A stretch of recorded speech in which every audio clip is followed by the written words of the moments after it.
January of 2015, you made an announcement on your Facebook page. It was, I'm finally able to tell you I will be playing Belle in Disney's new live-action Beauty and the Beast. It was such a big part of my growing up. It almost feels surreal that I'll get to dance, to be our guest, and sing something there. My 6-year-old self is on the ceiling, heart bursting. What changed between then and now? Like, what was the thing you didn't expect that you wish you'd known back then? Was it the singing? Was that the hardest part to learn? That it was all going to be okay, hands down. I think, there were so many new things that I was taking on with the role. I'd never done a musical before, I'd never sung. I always sung, but I'd never sung publicly before. I'd never sung in front of anyone professionally before, in front of anyone else. I'd never horse ridden for a movie before. I'd never danced for a movie before. So I kind of went into this boot camp for 3 months before we started shooting, which was singing 4 times a week, dancing 5 times a week, writing 3 times a week. Yeah, Belle boot Do you camp. ever combine them? Sing and ride a horse? All at the same time. Actually, I don't, thank God. I think my brain would maybe explode. You didn't sound intimidated, you sound jubilant. My 6-year-old self is on the ceiling. On the ceiling, yeah, no. I think I feel so blessed to have already played one of my childhood heroes, which was Hermione, and then to get to play another one. I feel like that's almost unique to an actress to get to do that. So I was like, wow, this is.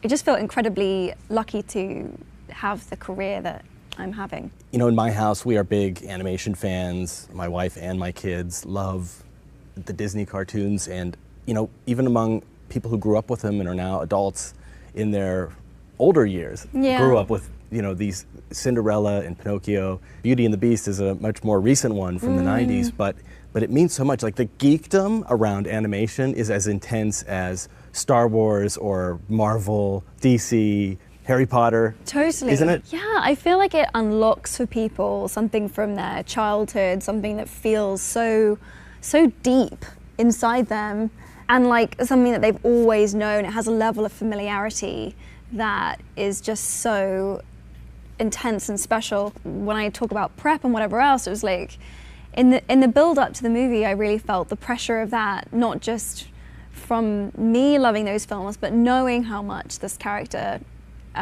means to so many people. What was it you didn't want to change about her? What do you think is fundamental to the character of Belle that needs to stay the same in both the animation and the live-action version?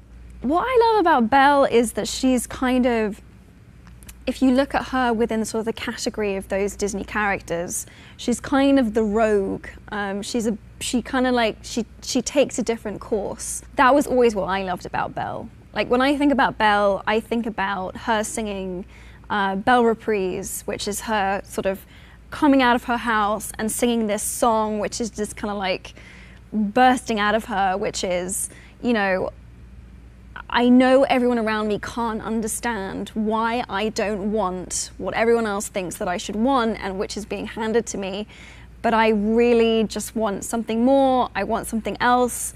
This doesn't fit, I don't fit. She kind of, like the Robert Frost poem, she takes the road less traveled, and I always really identified with that.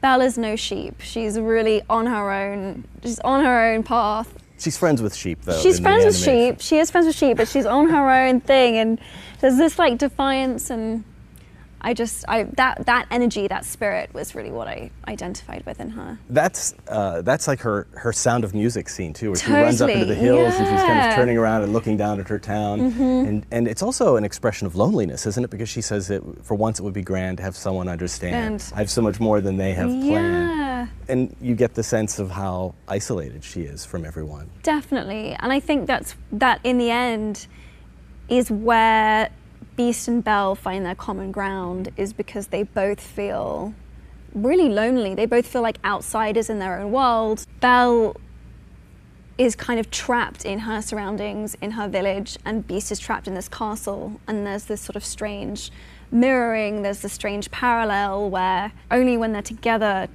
do things kind of feel like they make sense. And that's where they start to really fall in love. They make sense of one another.